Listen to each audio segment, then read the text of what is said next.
Hola, ¿qué tal? Soy Armando Carrasco y esto es Hiperbólico. El episodio de hoy es una entrevista al Dr. Rolando Gittens, quien a través de su trayectoria como investigador y emprendedor ha logrado importantes innovaciones y contribuciones científicas no solo en su área de experiencia, sino para el beneficio de la humanidad.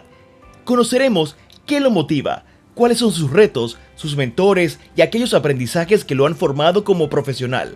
Actualmente es el superente de investigación e innovación del Instituto Técnico Superior Especializado ITSE. Además, es el director encargado del Centro de Innovación, Ciencia y Tecnología CIECIT.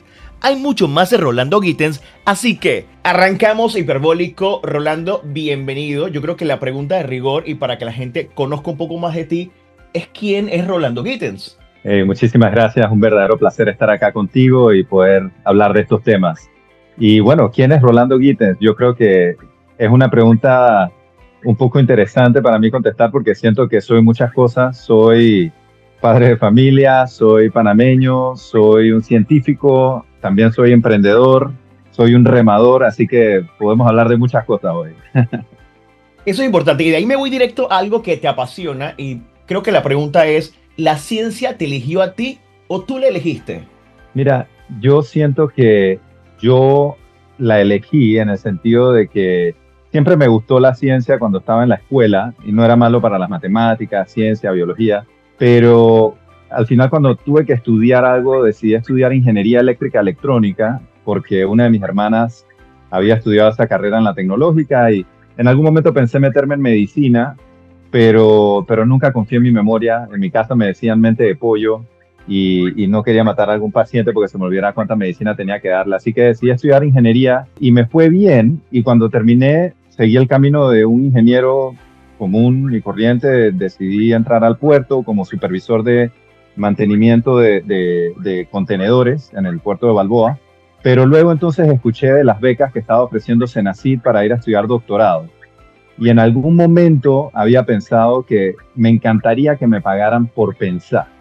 Y yo creo que ahí fue, bueno, en los últimos años de la carrera en la tecnológica, tuve una de mis primeras experiencias en investigación científica con unos grupos de japoneses de JICA y luego pude ir a hacer una pasantía en la Universidad de Buenos Aires, en el Instituto de Ingeniería Biomédica. Y ahí fue donde me di cuenta que realmente sí me apasionaba el tema de la ciencia y de investigar cómo resolver problemas, y en este caso en particular problemas de la biología y la medicina. ¿Y en eso encontraste o sientes que encontraste el propósito profesional tuyo? Sí, efectivamente ahí pude aplicar lo que había aprendido en mi carrera de ingeniería y acercarme al campo que en algún momento me había llamado la atención, que era la medicina. Y sobre todo porque siento que tenía esas ganas de poder sentir que mi trabajo estaba ayudando a alguien directamente, ¿no? Y qué mejor manera que ayudando a mejorar la salud de una persona. O sea que de alguna manera llegaste a unir en tu profesión parte de lo que de niño querías que era medicina, que quizás no te lanzaste del todo, y ahora algo que sí te preparó técnicamente como la ingeniería. Así es, eso fue, yo creo que eso es lo que hablo mucho ahora. Me toca asesorar y mentorear a muchos estudiantes que están tomando decisión de qué estudiar, si seguir estudiando.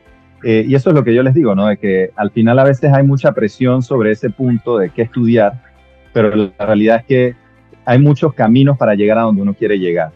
Realmente me motiva estar trabajando en el campo científico, generar nuevo conocimiento, y realmente es un tipo de trabajo que lo demanda, ¿no? Lo exige porque el trabajo no termina, y lo digo de la buena manera, ¿no? De que siempre hay una nueva idea, siempre hay una publicación en la que estar trabajando. Entonces yo creo que hay que estar muy motivado para poder avanzar en el campo científico. ¿Cómo decides pasar de ese trabajo de ingeniero de 8 a 5 a la parte investigativa? ¿Qué fue lo que te empujó? ¿Cómo tomaste esa decisión? En ese caso, realmente la decisión fue más esta sensación que tenía, como te comentaba, de que en algún momento pensaba que quería que me pagaran por pensar. O sea, simplemente sentía que tenía esta habilidad de analizar los problemas y nunca me consideré una persona creativa per se, en el sentido de que no soy de artista, no toco ningún instrumento musical, pero fue con estas primeras experiencias de investigación científica donde me di cuenta que mi creatividad realmente la podía expresar era a través de pensar diferente en cómo resolver problemas. Así que realmente mi pasión es ese, es es resolver problemas y fue haciendo la investigación científica durante mi doctorado. Yo pude ganar una beca para ir a estudiar un doctorado en Georgia Tech, en Atlanta, en Estados Unidos, con fondos de la CENACI, y fue como una oportunidad, ¿no? Estaba trabajando en los puertos, escuché de este programa de becas, por primera vez escuché que habían pensado en el proceso completo de que te ganabas la beca, pero también iban a tener fondos para cuando uno regresara, para poder hacer investigación científica cuando uno regresara, que típicamente era lo que yo escuchaba, que era lo más frustrante, ¿no? De que había mucha gente que sabía estudiar afuera y cuando regresaban no tenían una manera de hacer investigación científica. Así que decidí aplicar. En ese momento recién me estaba casando con la que es ahora mi esposa por más de 16 años. Y entre los dos tomamos la decisión de sí, irnos a Estados Unidos. Ella es de allá, pero decidí ir a estudiar el doctorado. Y fue en el proceso de estudiar el doctorado, porque me fui realmente sin tener una verdadera idea de qué era hacer investigación científica, donde logré entrar a un grupo de investigación científica de los más productivos de Georgia Tech. Mi mentora era la vicerrectora de investigación de Georgia Tech y era una de las investigadoras que más fondos lograba atraer a la universidad. Tenía uno de los grupos más grandes y realmente fue una experiencia increíble porque teníamos acceso a lo que te pudieras imaginar desde el punto de vista de equipos, de insumos y recursos. Y pues realmente fue un periodo sumamente productivo científicamente hablando y aprendiendo de los mejores. Ella tiene más de 300 publicaciones, más de 15 patentes y ha lanzado más de 7 emprendimientos. No ella sola, con un gran equipo, pero ese era el ambiente en el que me inserté, un ambiente de muy alta productividad y esa fue la manera en la que aprendí cómo hacer ciencia y es la ciencia que hago al día de hoy. Y esa alta productividad y ese entorno de investigación, ¿cómo te lo traes a Panamá y a tus propios emprendimientos? Excelente pregunta. Yo siento que es una realidad que tenemos que vivir todos los que ganamos becas de la Senacit o que somos panameños y nos vamos a estudiar afuera con la idea de regresar, ¿no? Y es que, bueno, yo desde temprano, cuando entré a ese ambiente tan productivo, siempre tuve presente que iba a regresar a Panamá y en Panamá no iba a tener las mismas facilidades. Nosotros, por ejemplo, en nuestro laboratorio teníamos técnicos que nos ayudaban a preparar las células con las que hacíamos los experimentos. A ver, mi investigación se enfocó en nanomodificación, nanotecnología para mejorar implantes de titanio para aplicaciones del hueso. Y teníamos técnicos que nos ayudaban a preparar las células, teníamos postdocs que nos guiaban en el proceso de cómo diseñar nuestros planes experimentales. Y yo sabía que cuando yo regresara a Panamá yo no iba a tener acceso a esa fuente de conocimiento ni a esos recursos. Entonces me tocaba mentalizarme para aprender cada uno de los procesos desde cero, ¿verdad? O sea, no era tan fácil como decirle a un técnico, hey, por favor, dame tanta cantidad de células para mi experimento hoy, sino que yo me sentaba con esos técnicos y lo aprendía de cero, cómo se preparaban las células, cómo se manejaban, porque yo sabía que cuando regresara a Panamá me tocaba construir un laboratorio de cero si quería seguir haciendo esa investigación y efectivamente así fue como me tocó construirlo desde Indicasat en la ciudad del Saber. Pasemos directo a esa parte porque es muy interesante la gente, y lo hablamos justo antes de la entrevista, la gente a veces no conoce el potencial de algunas entidades o instituciones que están dentro del país. Llegas a Ciudad del Saber, cuéntanos un poco qué sucede allí, ese Rolando que viene con esa cantidad de ideas y de conocimiento, cómo hace para darle forma. Tuve mucha suerte y una gran bendición porque cuando regresé a Panamá, en realidad el año antes de haber regresado a Panamá, me tocó venir para una conferencia que me invitó la Tecnológica, dar una conferencia en un evento que habían organizado. Y ahí cuando pues fui a dejar documentos a la CENACIT de seguimiento de mi progreso en el doctorado, ellos me recomendaron que fuera a visitar una institución que estaba ahí cerca en la ciudad de Saber que se llamaba Indicasat, ahí que es el Instituto de Investigaciones Científicas y Servicios de Alta Tecnología. Nunca lo había escuchado y pues me pasé por allá. En ese momento el director no estaba, que era un señor de la India, el doctor Jagannath Rao, pero me atendió uno de los investigadores, el doctor Ricardo Leonard, que justo da la casualidad que ahora mismo él está como director interino del Indicasat. Y él me dio el tour de las instalaciones, los equipos que tenían, y yo realmente quedé sorprendido porque no sabía que había una institución que tenía el equipamiento que ellos tenían que, a ver, comparándolo a lo que tenía yo, por ejemplo, en los laboratorios en Georgia Tech, quizás no eran los últimos equipos, quizás no eran los más avanzados, pero tenían un laboratorio muy completo, ¿no? Entonces, Ya eso quedó la semilla en mi mente y cuando yo regresé ya finalmente después de haber terminado el doctorado, por supuesto que después de entregar toda mi documentación en Senacil, lo primero que hice fue ir a Indicasat. Y esta vez sí estaba el director, yo no había anunciado ni pedido una cita, pero pregunté si me podía atender. Y lo que pensé que iba a ser una conversación de 10 15 minutos fue una conversación de casi 2 horas, intercambiando estas ideas de lo que se podía hacer, de lo que se podía traer, de lo que yo había aprendido a Panamá y a Indicasat. Y realmente lo que más me sorprendió es que este señor de la India tenía una visión del rol que debía cumplir la ciencia para el progreso de Panamá tan clara y tan inspiradora, más inspiradora que si fuera de un mismo panameño, honestamente. Y él había tenido esa experiencia de llevar un instituto de investigación científica relativamente pequeño al siguiente nivel y eso era lo que él quería construir en Indicasat. Así que yo creo que esa coincidencia nos permitió seguir interactuando y finalmente pues se abrió una vacante y pude obtenerla para desarrollar mi investigación científica en Indicasat.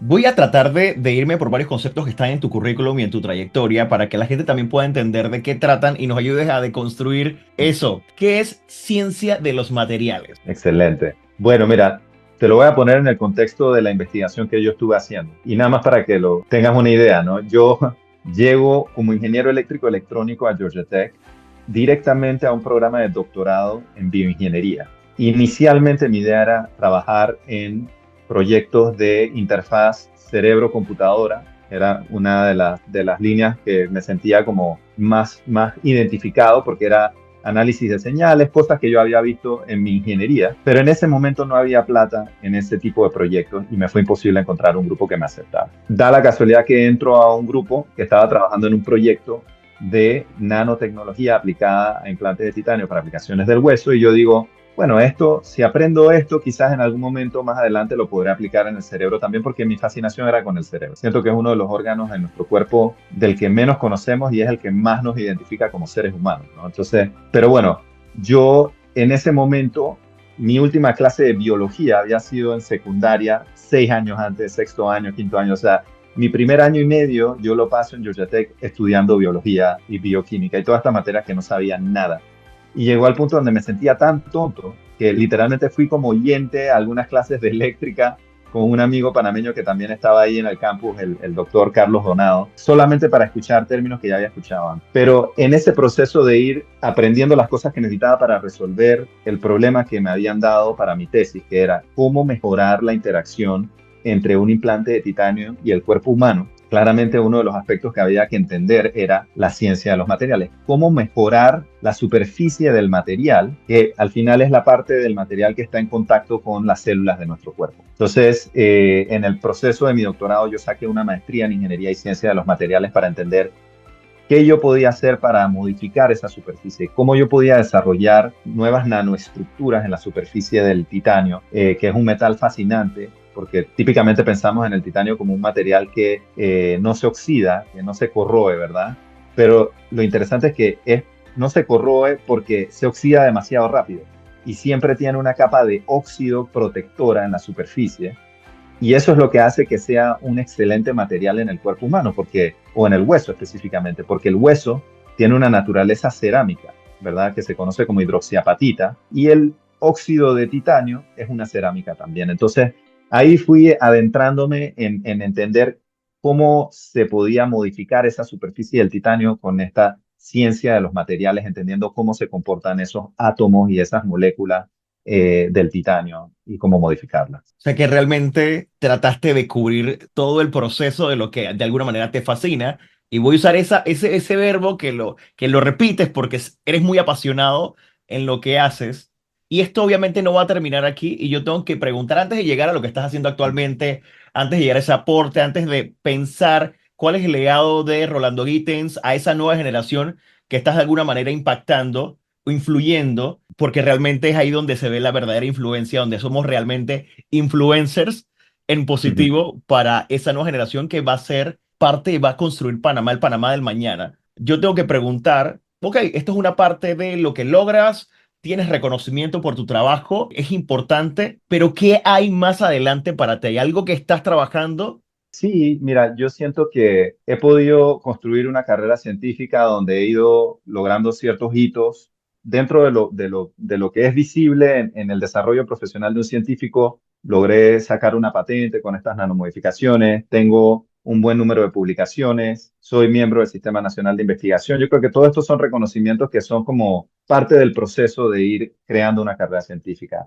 Pero te soy sincero, lo que más me tiene emocionado ahorita mismo y lo que más me tiene mirando hacia el futuro fue una experiencia que surge durante la pandemia. Y es cómo durante la pandemia, con todo lo malo que trajo el COVID-19, uno de los retos más difíciles que tuvo que enfrentar el país fue la escasez global que hubo de insumos y dispositivos médicos. Y cómo yo lo recuerdo como si fuera ayer, ¿no?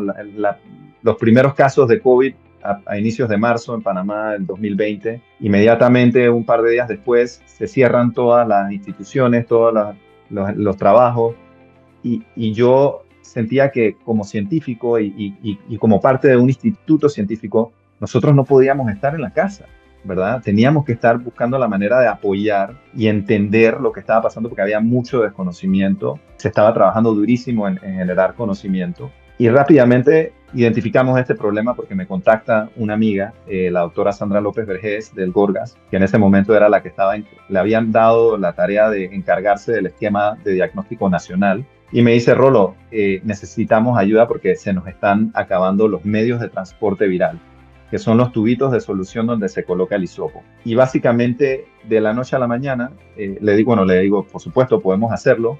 Ella nos ayuda a conseguir la receta de parte del CDC y de parte del SECOMISCA, que son los Ministerios de Salud de la región Centroamérica. Y comenzamos a trabajar en producir eso. O sea, de la noche a la mañana yo convierto mis laboratorios de estudiar nanotecnología aplicada a biomateriales, implantes, hacer líneas de producción de un insumo, medio de transporte viral, no tiene mayor complejidad técnica desde el punto de vista de que ya no hay patente, no está cubierto por una patente, pero tenemos todo el conocimiento y las herramientas para hacerlo. Y ahí me doy cuenta, bueno, mi primera reacción fue, bueno, vamos a buscar una empresa que fabrique algún insumo y la asesoramos en cómo hacer esto. Y me doy cuenta que en Panamá no hay manufactura de ningún tipo de dispositivo o tecnología médica, si acaso de equipo de protección personal. Entonces, inmediatamente asumo esa responsabilidad con mi grupo de investigación y los técnicos y científicos del INDICASAT y comenzamos a demostrar que podemos fabricar esto, lo podemos fabricar con muy alta calidad y nuestro producto se usa a nivel nacional. Y ahí me doy cuenta que esta es una oportunidad de emprendimiento, porque había un problema, lo pudimos resolver y el problema no era simplemente temporal por la pandemia, era un problema realmente de dependencia de las importaciones de este tipo de tecnologías y eso pasa en otros segmentos también. Y bueno, ahora me he metido en el mundo del emprendimiento con este conocimiento y esta experiencia que ganamos desde la pandemia. Y por ahí mismo va la siguiente pregunta, ¿eh? ¿Qué significa para ti el emprender? Porque es muy raro pensarlo desde o viniendo de un científico. Mira que a la vez estoy totalmente de acuerdo con lo que estás diciendo. Uno no lo asocia necesariamente con un científico, pero cuando te pones a pensar en cuáles son las características que debe tener un emprendedor y las comparas con las que tiene un científico, son muy similares, ¿verdad? Dispuesto a cometer errores, a tomar riesgos, a aprender de las experiencias, adaptarse y ser flexible. Entonces, yo creo que sí, siempre había tenido ese bichito adentro de que quería tratar de ver mis soluciones llegar al mercado. Y en el Georgia Tech yo tomé cursos de emprendimiento y participé en concursos de pitch y todas estas cosas. O sea que sí había estado familiarizado al concepto. También te acepto que, bueno, yo logré crear este producto mínimo viable, usarlo a nivel nacional, pero año y medio, 2 años de pandemia, nuestro proyecto estaba al borde del colapso porque en ese momento yo estaba enfocado en entregar todo nuestro producto al Ministerio de Salud para ayudar al país con el problema que teníamos y el Ministerio de Salud era que en ese momento estaba como rector entregando ese insumo, pero habíamos tratado de firmar un acuerdo, eso lo logramos hacer con fondos del Banco Interamericano de Desarrollo que tenía una convocatoria de fondos no reembolsables para COVID y una de las primeras cosas que nos pidió el BID fue el MINSA tiene que firmar un acuerdo para pagar por ese producto. Y la realidad es que al final, hasta el día de hoy, el MISA no pagó ningún solo centavo. O sea, le dimos más de $400,000 en producto, porque en ese momento cada una de esas unidades iba por 10, 12, hasta $15 por unidad. Y no nos dieron ningún centavo. Entonces, llegó el punto en el que ya yo no tenía más fondos, pero yo no quería que se cayera el proyecto. Y ahí me di cuenta que yo no tengo las habilidades de un emprendedor desde el punto de vista financiero y de ventas. y por suerte había conocido a un muy buen amigo con el que ya habíamos trabajado en un proyecto científico de preparar un presupuesto. Él viene del mundo de las bancas y finanzas, pero había estado trabajando con empresas biotecnológicas de Estados Unidos y tratando de traerlas a Panamá para hacer ensayos clínicos. Y le dije, Javi, yo no quiero que este proyecto se me caiga, ven a trabajar conmigo. Y él le costó, pero lo convencí y al final me dijo, ok, voy a trabajar contigo, pero lo primero que vamos a hacer es dejar de darle este producto al MINSA. Y vamos a comenzar a ver cómo podemos venderlo al sector privado para que tengamos el recurso para mantener el proyecto vivo. Y bueno, lo logramos, eso fue lo que hicimos. Él aportó todo su conocimiento desde la parte de finanzas y de negocios. Y al día de hoy tenemos una empresa, Alphabet Technologies, que él lidera. Yo aporté la parte científica, pero él es el que la lleva adelante y que está fabricando localmente insumos y dispositivos médicos para el país y para la región. Increíble, ¿no? Son historias que la gente no conoce. Así es. En una entrevista comentaste algo y me lo voy a robar. Dijiste que al colocarte la bata todo cambia. ¿Hay una especie de superpoder con la bata? Bueno, tengo que ser diplomático en esto porque realmente no todos los científicos usan bata, ¿verdad? Y yo respeto muchísimo a los investigadores de ciencias sociales y ciencias políticas y de muchas otras ciencias en donde estás en el campo y no necesitas bata. Pero en el caso mío, sí, yo creo que sí juega, te permite entrar en ese juego mental de que estás en tu propio mundo, de que estás en un universo aparte y casi que hay que tener esa habilidad, ¿verdad? De poder meterte en lo que estás haciendo y desconectarte de todo, desconectarte del celular, desconectarte de la computadora, desconectarte de la casa. Y yo en ese sentido de verdad que aprecio demasiado el espacio y el apoyo que yo recibo de parte de mi esposa y de mis hijos para poder ser científico y poder lograr llegar a tener ese deep work, ¿no? Ese trabajo profundo que hay que hacer, porque para generar conocimiento se necesita estar en ese mundo. Yo tuve la oportunidad de participar en un taller una vez organizado por un grupo que se llama Estudio Nuboso, un grupo de artistas que conectaban artistas con científicos y era para tratar de divulgar lo que hacíamos y en ese proceso con un arquitecto muy bueno, el licenciado Ayarza, pudimos llegar al punto donde yo realmente me di cuenta que yo vivo en ese universo de la interfaz de las células y el biomaterial para poder imaginarme qué es lo que necesitan estas células y poder desarrollar nuevas nanotecnologías que van a poder hacer que esas células se sientan cómodas en casa, ¿no? Entonces, yo creo que la bata me ayuda a vivir en ese mundo paralelo. Antes de pasar a esta nueva etapa en la que estás trabajando y aportando, que está en tu presente, pero tiene mucho de futuro, yo quisiera preguntarte quiénes han sido tus mentores más importantes en toda esa formación. Esta es una excelente oportunidad para reconocer a tantas personas que uno va encontrando en el camino y que van aportando ese conocimiento, esa experiencia, esa semilla. También te recuerdo lo que ya te dije, de que en mi casa me decían mente de pollo, ¿no? Y sé que se me van a quedar nombres y personas por fuera, pero yo te diría que desde acá de Panamá, en el proceso de llegar a decidir tomar una carrera científica, desde la escuela en la que estuve, el Instituto Italiano Enrico Fermi, tuve profesores muy buenos, maestras y maestros que me enseñaron más allá de la clase, ¿no? Y me enseñaron de la vida. Y yo aprecio muchísimo a la profesora Luz Ávila, a la profesora Bertilda Tejera, mi profesora de filosofía y de lógica. Y yo creo que por eso todos los de mi grupo estamos medios locos por gente como ellos. En el camino científico, por supuesto, mis asesores de tesis, la doctora Barbara Boyan, el doctor Steve Schwartz, con los que sigo trabajando y siguen aportando a mi carrera profesional y de verdad que los aprecio muchísimo por eso. No puedo dejar de mencionar figuras importantísimas en el ecosistema de ciencia panameño, como el doctor Julio Escobar. Era el secretario nacional de la CENACYT cuando yo decidí aplicar a las becas y yo creo que en parte fue por su gran cerebro y su manera de ver las cosas, de cómo tenía que diseñar estos programas para que profesionales como yo en ese momento decidiéramos irnos a estudiar y querer aportar al ecosistema de ciencia. Pero también los colegas y mis pares, ¿no? O sea, como te digo, la doctora Sandra López Vergés para mí es una de las mejores científicas que tenemos en el país, la doctora Carmenza Espadafora, la doctora Ivonne Torres, el doctor José Loaiza, muchísimas personas dentro de mi grupo en Indicasat y fuera que siempre te dan ese apoyo cuando las cosas no están saliendo, cuando los experimentos están saliendo mal, y que a veces uno quiere tirar la toalla, pero que te levantan y te dicen, hey, mañana es otro día y hay que seguir probando. ¿Cómo respondes el llamado del ITSE? El llamado del ITSE. Ese es mi presente y como dices, ese es mi futuro. Yo siento que parte de mi problema es que, y de mi bendición, ¿no? Siempre siento que cuando se me presenta una oportunidad hay que aprovecharla. Y eso hace que me meta en más cosas de las que debería. Y me cuesta soltar en las que he estado también, ¿no? Entonces, pero con el ITSE, yo tuve la oportunidad de trabajar de cerca con la doctora Milena Gómez cuando ella estuvo en la CENACYT, en el gobierno pasado, como secretaria nacional adjunta de la CENACYT y directora de innovación.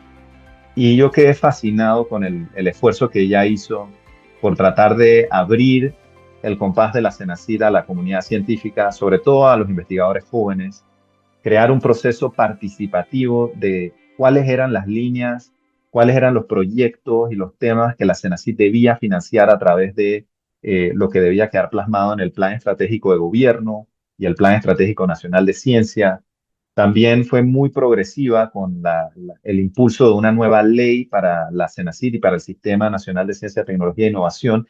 Y también, como te digo, de manera muy participativa. Todo eso me encantó y ahí fue donde logré conocer esas habilidades y esa visión que ella tenía de la ciencia para el país. Y luego, cuando ella entra al ITSE, realmente yo, bueno, un poco me desconecté, pero ya cuando ella logró estabilizar un poco el tema del ITSE y replantear su visión de que el ITSE, a pesar de ser una institución enfocada en la educación superior de ciclo corto, en la educación técnico-profesional, pero la nueva visión es que esa formación técnico-profesional tiene que estar fundamentada en la ciencia, la tecnología y la innovación.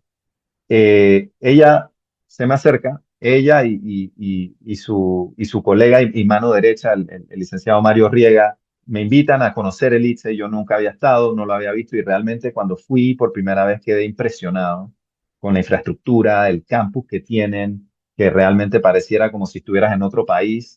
Y eso y que el proyecto todavía está en proceso, ¿no? Hay mucho equipamiento que hace falta por llegar, pero luego entonces ellos me dicen que parte para poder cumplir esa visión de replantear la formación técnico-profesional de la ciencia, tecnología y la innovación, había que construir todo el componente de investigación científica. Y me dijeron pues que no podían pensar en una mejor persona para poder aportar a esa construcción. Y no fue fácil, tomó probablemente unos 3 a 6 meses porque yo estaba muy metido en mis tesis con los estudiantes, en mis proyectos de investigación, pero les pedí tiempo para pensarlo, les pedí tiempo para ir cerrando esas cosas. Y cuando ya vi que sí lo podía lograr, al final no lo tuve que pensar más de 2 veces porque sentía que esta es una oportunidad de construir algo que hasta el día de hoy no lo hemos tenido casi que en ninguna de nuestras instituciones de educación superior. Una institución académica de educación superior que nazca con el componente académico pertinente para formar a estos estudiantes en carreras que el sector productivo está necesitando, pero que a la vez tengas un componente de investigación científica que inmediatamente derrame en el conocimiento que estos estudiantes están recibiendo y que realmente los forme con pensamiento crítico, que realmente logre llevar a esos estudiantes a la frontera del conocimiento. Entonces, aun cuando son carreras de 2 años, 2 años y medio, estoy confiado en que son estudiantes que están entrenados de la mejor manera para aportar lo mejor a la empresa que decían entrar o a la empresa que decían crear, porque al final también estamos creando emprendedores, no solo empleados o trabajadores. Ok, y dentro de esa columna vertebral que está en el ITSE está el tema del CIECIT, que también aporta desde otra esquina y también expande ese aporte o ese legado de tu trabajo y el trabajo de mucha otra gente, ¿no? Así es, así es. El CIECIT es el Centro de Investigación e Innovación Educativa, Ciencia y Tecnología. El CIECIT es una AIP, es una asociación de interés público.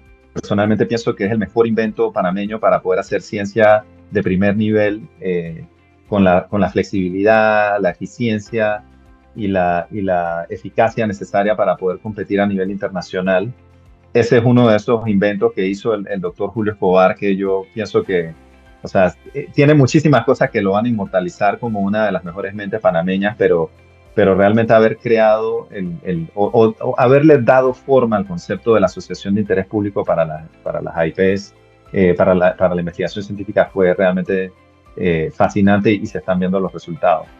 Y el ITSE decide crear esta AIP y cuando me invita a formar parte del proyecto ITSE, pues me da los dos sombreros. Yo estoy en el ITSE como el subgerente o el vicerrector de investigación e innovación para plantear esa visión de cómo debe darse la investigación en ese ambiente académico, pero también tengo el sombrero de director ejecutivo del CSI.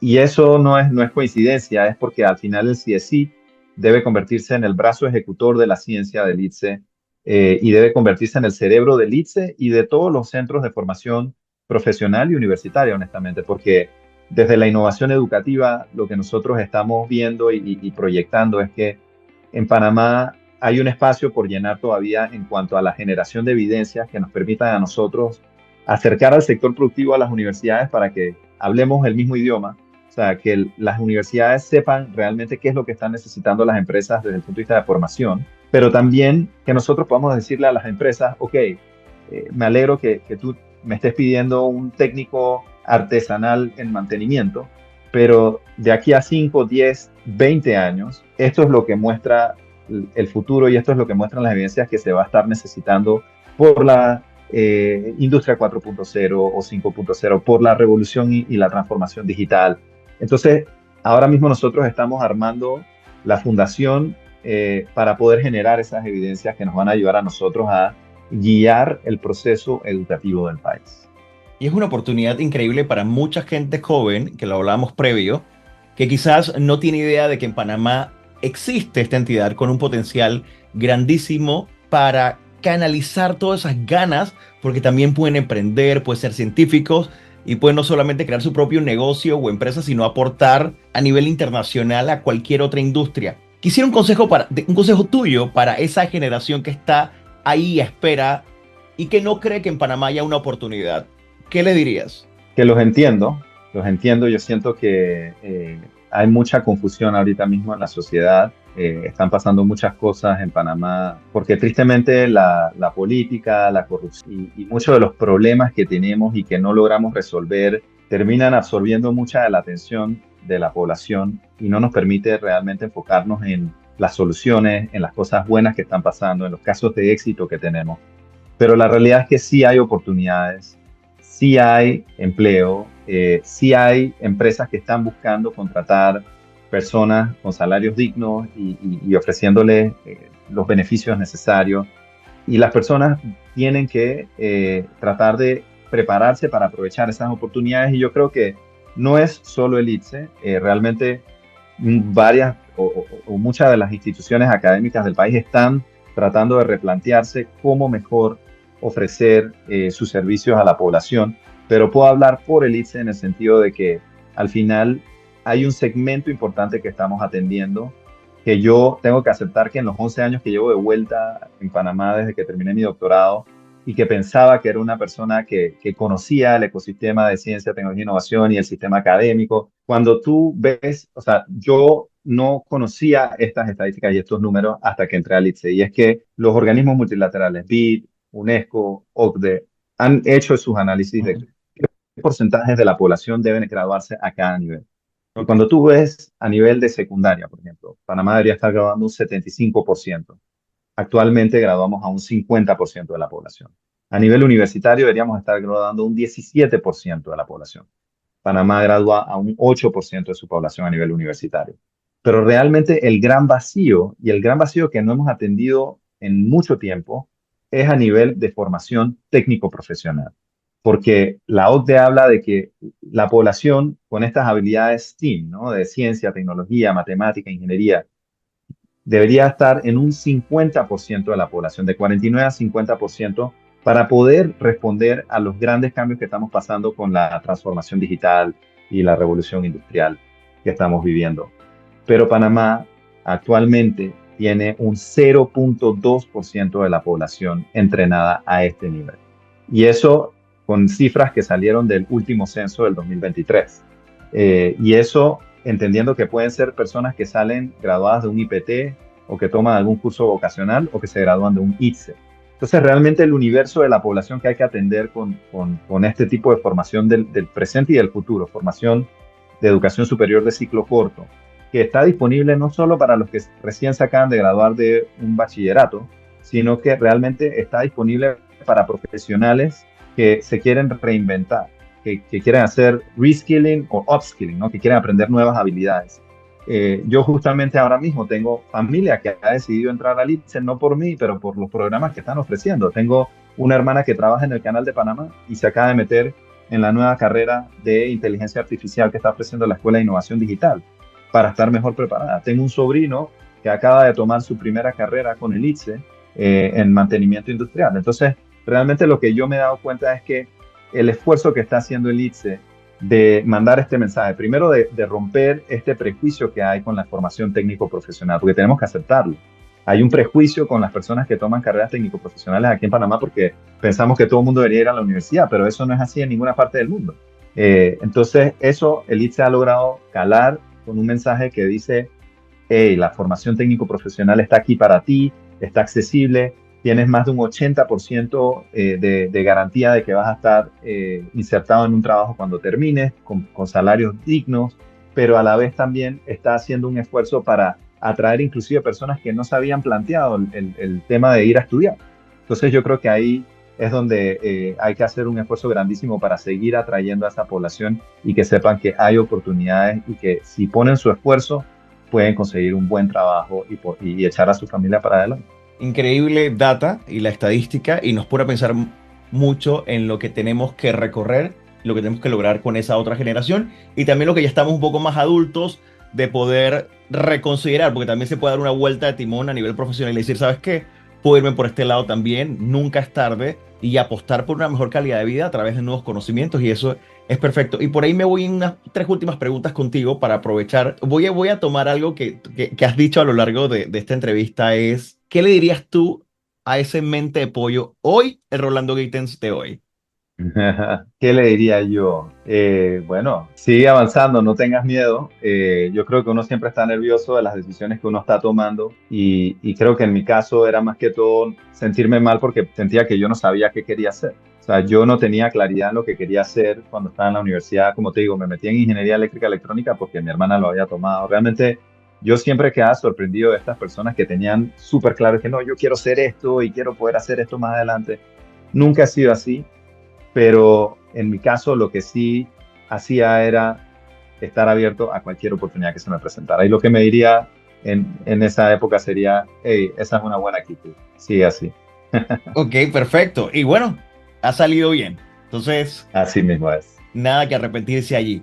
¿Cómo haces el balance en tu vida? Eres una persona imparable, que estás haciendo muchísimo, tú mismo lo cuentas, te involucras, te interesas por más cosas. ¿Cómo haces el balance a nivel de mentalidad, a nivel de descanso? ¿Qué haces tú para poder seguir de pie?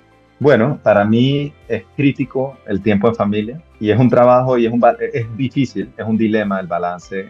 Yo creo que cada persona tiene que definir qué significa esa palabra en base al ritmo y en base a la expectativa de cada familia. Pero en mi caso, tener a mi esposa y a mis hijos acá me permite a mí por lo menos tratar de poner una barrera y tratar de querer estar en la casa lo más temprano posible. No siempre lo logro, pero por lo menos para poder pasar la mayor cantidad de horas posibles con los niños antes de que se vayan a dormir. Y realmente lo que me está ayudando muchísimo estos últimos 2 años ha sido retomar el deporte que me apasiona, que es el remo. Volví al agua y ahora estoy haciendo canoa polinesia en Veracruz. Excelente deporte para conectar con la naturaleza, para eh, encontrar un espacio de meditación ahí en el agua con el amanecer. Es espectacular y reconocer las cosas hermosas que tenemos aquí en Panamá. Así que yo te diría que es eso, buscar esas cosas que te llenan fuera del trabajo y asegurar de que les estás dando por lo menos el tiempo que merecen de horas a la semana para rellenar esa batería que todos tenemos que rellenar. Para cerrar, una reflexión final, esas lecciones que has aprendido en todo este recorrido y quizás tú quisieras dejarle a esta nueva generación, ¿qué les dirías? Yo diría que en este mundo, en esta vida, hay muy pocos absolutos. La mayoría de las situaciones, la mayoría de las experiencias son relativas. No hay bien y mal, cosas de que arrepentirnos, solamente de cosas que aprender. Y yo diría que cada experiencia que tengamos, veámosla como una oportunidad para aprender. Y eso requiere mucha paciencia, ¿no? Y otros valores y principios, ¿no? Entonces yo creo que dentro de lo posible, no lo hablamos mucho y esto será para otro programa contigo, ojalá, pero la parte espiritual es súper importante.